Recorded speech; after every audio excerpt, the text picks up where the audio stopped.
Hello दोस्तों, स्वागत है आपका आपके यूट्यूब चैनल गुरुकुल ज्ञान में। दोस्तों, आज हम बात करेंगे शुक्र ग्रह के बारे में। जैसे मैंने पिछली वीडियो में बताया था, आपको सौरमंडल की जानकारी दी थी और साथ ही साथ बताया था बुध ग्रह के बारे में। आज हम बात करेंगे मित्रों शुक्र ग्रह के बारे में। आज का हमारा टॉपिक होगा शुक्र ग्रह। जी हाँ, क्या होगा? शुक्र ग्रह। सबसे पहले बात करें मित्रों इसके आकार की। इसका जो आकार है मित्रों, आकार और जो है इसका द्रव्यमान, इसका जो आकार है शुक्र ग्रह का आकार और द्रव्यमान कैसा है?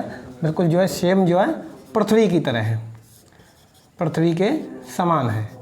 शुक्र ग्रह के अगर आकार की बात करें और शुक्र ग्रह के द्रव्यमान की बात करें मित्रों, ये जो है पृथ्वी के समान है इसका। इस कारण जब इसका जो पृथ्वी के समान है, इस कारण जो है इसको पृथ्वी की बहन कहा जाता है। पृथ्वी की बहन कहा जाता है।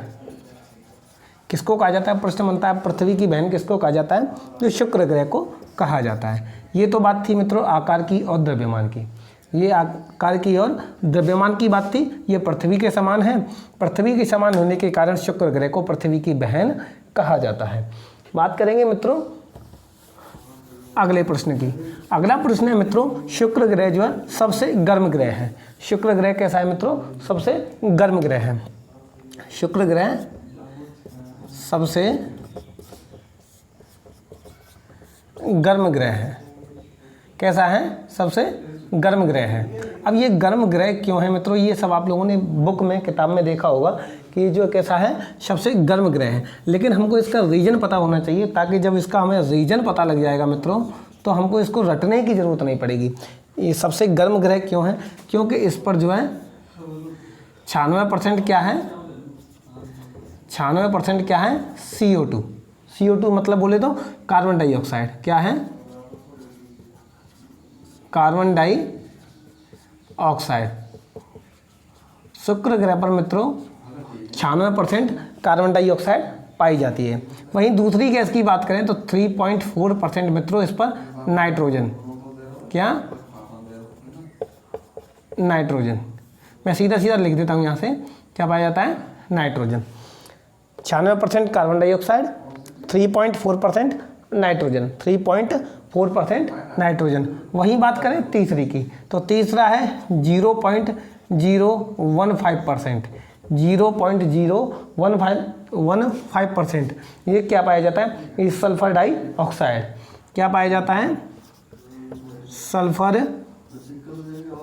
डाइऑक्साइड। शुक्र ग्रह सबसे गर्म ग्रह है क्योंकि इस पर जो है 96% carbon dioxide, 3.4% nitrogen, 0.015% sulphur dioxide पाया जाता है। ये जो सल्फर डाइऑक्साइड पाई जाती है मित्रों, इस कारण सल्फर डाइऑक्साइड पाई जाती है, इस कारण इस पर जो है इस ग्रह पर सल्फर डाइऑक्साइड के बादल हमेशा पाए जाते हैं। इस ग्रह पर क्या होता है? इस ग्रह पर सल्फर डाइऑक्साइड के हमेशा बादल पाए जाते हैं। सल्फर डाइऑक्साइड के बादल इस ग्रह पर हमेशा पाए जाते हैं, जो कि हाइड्रोजन से क्रिया करके, किससे? हाइड्रोजन से क्रिया करके, हाइड्रोजन से क्रिया करके ये जो सल्फर डाइऑक्साइड है, इसके बादल जो है हाइड्रोजन से क्रिया करके, किससे? हाइड्रोजन से क्रिया करके सल्फ्यूरिक अम्ल की वर्षा करते हैं। किसकी क्रिया करके? सल्फ्यूरिक अम्ल की वर्षा करते हैं। मैं आपको फिर से बता दूं एक बार, शुक्र ग्रह सबसे गर्म ग्रह है। 96% कार्बन डाइऑक्साइड, 3.4% नाइट्रोजन, 0.015% क्या है इस पर? सल्फर डाइऑक्साइड है। इसी सल्फर डाइऑक्साइड के इस ग्रह पर बादल हमेशा पाए जाते हैं, जो कि हाइड्रोजन से क्रिया करके मित्रों सल्फ्यूरिक अम्ल की वर्षा करते हैं। तो सल्फ्यूरिक अम्ल की वर्षा मित्रों शुक्र ग्रह पर होती है। ये तो थी मित्रों इसके गर्म होने की कहानी। कि ये जो है सबसे गर्म ग्रह क्यों है। अच्छा, सबसे गर्म ग्रह है तो इसका टेम्परेचर कितना है, बात करेंगे इसके टेम्परेचर की। तो इसका जो टेम्परेचर है मित्रों, इसका जो तापमान है, इसके तापमान की बात करें मित्रों कि इसका तापमान कितना है, तो इसका तापमान है मित्रों 475 डिग्री सेल्सियस, 475 डिग्री सेल्सियस पाया जाता है। शुक्र ग्रह का तापमान कितना है, 475 डिग्री सेल्सियस पाया जाता है। बात समझ में आ गई। इसलिए ये जो है सबसे गर्म ग्रह है। गर्म ग्रह की क्या कहानी है, गर्म क्यों है, ये मैं आपको बता दिया है। बात करेंगे अगले प्रश्न की। अगला इसमें क्या है, आप एक बार इसको नोट कर लें। बात करेंगे मित्रों, ये जो है सबसे चमकीला ग्रह भी है। ये शुक्र ग्रह क्या है, सबसे चमकीला ग्रह भी है। और सबसे चमकीला ग्रह क्यों है, इसके बारे में भी बताएंगे आपको। ये कैसा है, सबसे चमकीला ग्रह भी है। कैसा ग्रह है, सबसे चमकीला ग्रह है। शुक्र ग्रह सबसे चमकीला ग्रह है। जैसे मैंने आपको बताया कि सबसे गर्म ग्रह क्यों है, उसका रीज़न क्या है, ऐसे ही इसका जो चमकीला है इसका भी कुछ ना कुछ रीज़न होगा, वो मैं आपको बताऊंगा।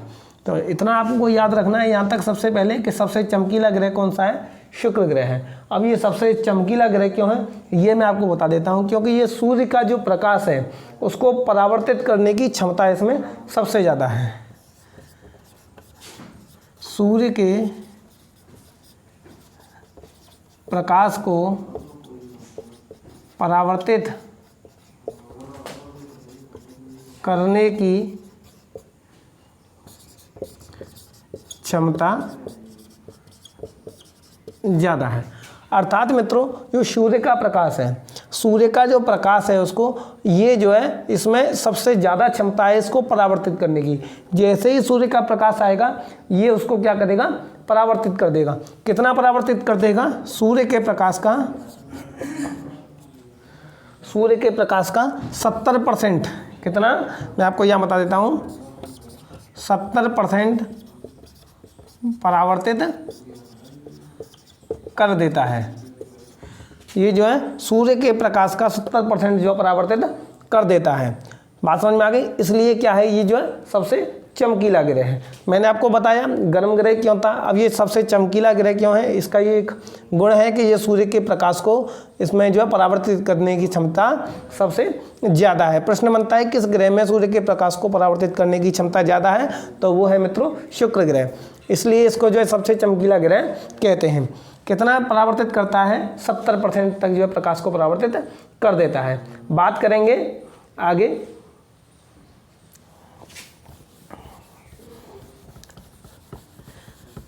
अब बात करेंगे मित्रों, मैंने सबसे चमकीला बता दिया। इसको जो है भोर का तारा, इसको जो है भोर का तारा और सांझ का तारा भी कहते हैं। शुक्र ग्रह को प्रश्न बनता है कि भोर का तारा किसको कहते हैं या सांझ का तारा किसको कहते हैं, तो शुक्र ग्रह को भोर का तारा और सांझ का तारा कहा जाता है। वहीं अगर यूनानियों की बात की जाए मित्रों, यूनानियों की बात करें मित्रों, तो यूनानी इसको क्या कहते हैं, यूनानी इसको प्यार व सुंदरता की देवी कहते हैं। प्यार व सुंदरता की देवी कहते हैं।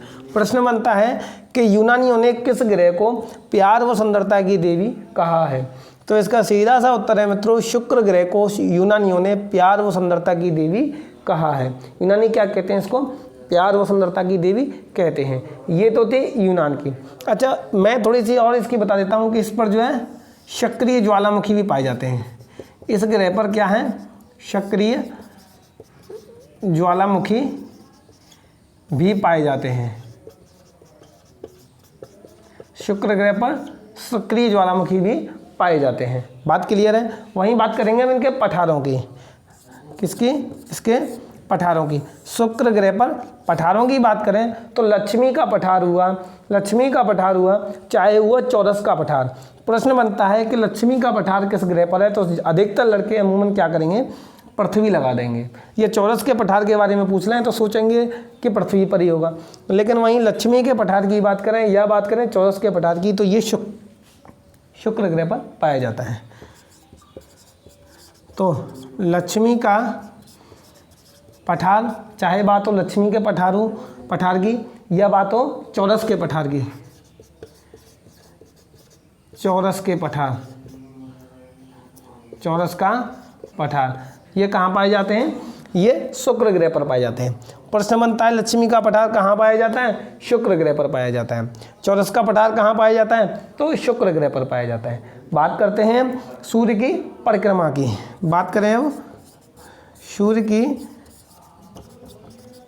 परिक्रमा की, तो ये सूर्य की परिक्रमा मित्रों 225 दिन में कर लेता है। कितने में? 225 दिन में। प्रश्न बनता है शुक्र ग्रह सूर्य की परिक्रमा कितने दिन में कर लेता है? तो 225 दिन में ये जो है पूरा कर लेता है। यहाँ 225 दिन का 1 साल होता है। जैसे बुध पर मैंने आपको बताया था 88 दिन का, पृथ्वी पर 365 दिन का, वहीं अगर शुक्र पर बात करें तो 225 दिन का। बात क्लियर है? एक पॉइंट मैंने और आप लोगों को बता दूं, शुक्र ग्रह पृथ्वी के सबसे नज़दीक ग्रह है। पृथ्वी के सबसे नज़दीक ग्रह है। शुक्र ग्रह पृथ्वी के सबसे नज़दीक है। पृथ्वी के सबसे नज़दीक वाला ग्रह कौन सा है मित्रों? तो वो है शुक्र ग्रह। कौन सा है? शुक्र ग्रह। अब अगर इसकी गति की बात करें, इसकी जो गति है मित्रों, इसकी जो गति है वो पूरब से पश्चिम है। कैसी है? पूरब से पश्चिम है। ये हमेशा पूरब से पश्चिम की तरफ घूमता है। बात क्लियर है? सूर्य की परिक्रमा 225 दिन में, पृथ्वी के सबसे नज़दीक ग्रह, गति पूरब से पश्चिम हो गई। इस पर सक्रिय ज्वालामुखी पाए जाते हैं। साथ ही साथ पठारों की बात करें तो लक्ष्मी का पठार और चौरस का पठार भी शुक्र ग्रह पर पाए जाते हैं। इसको भोर का तारा और सांझ का तारा भी कहा जाता है। वहीं अगर यूनानियों की बात करें तो यूनानियों ने इसे जो है प्यार व सुंदरता की देवी भी कहा है। बात करेंगे अगले प्रश्न की। अच्छा, इसमें मैं आपको एक पॉइंट और जोड़ देता हूं मित्रों। एक पॉइंट और जोड़ें कि शुक्र का सबसे उच्चतम बिंदु कौन सा है? सबसे उच्चतम बिंदु की बात करें, शुक्र ग्रह पर सबसे उच्चतम बिंदु की बात करें तो सबसे उच्चतम बिंदु है मैक्सवेल। यहाँ मैक्सवेल। कौन सा है? मैक्सवेल। शुक्र ग्रह पर सबसे उच्चतम बिंदु कौन सा है? मैक्सवेल है। ये तो थी सबसे उच्चतम बिंदु की बात। तो मित्रों, जैसा कि मैंने आपको बताया है, ये शुक्र ग्रह के बारे में पूरी जानकारी हो गई। मैंने कल आपको वीडियो में बताया था सौरमंडल के बारे में और बुध ग्रह के बारे में। इस वीडियो में मैंने आपको बताया शुक्र ग्रह के बारे में। अगली वीडियो में मिलेंगे हम आपको एक नए टॉपिक के साथ। और आप लोगों को मेरा वीडियो अच्छा लगा है तो लाइक कीजिए, शेयर कीजिए और सब्सक्राइब कीजिए। थैंक यू दोस्तों। मिलते हैं अगले वीडियो में एक नए टॉपिक के साथ। धन्यवाद।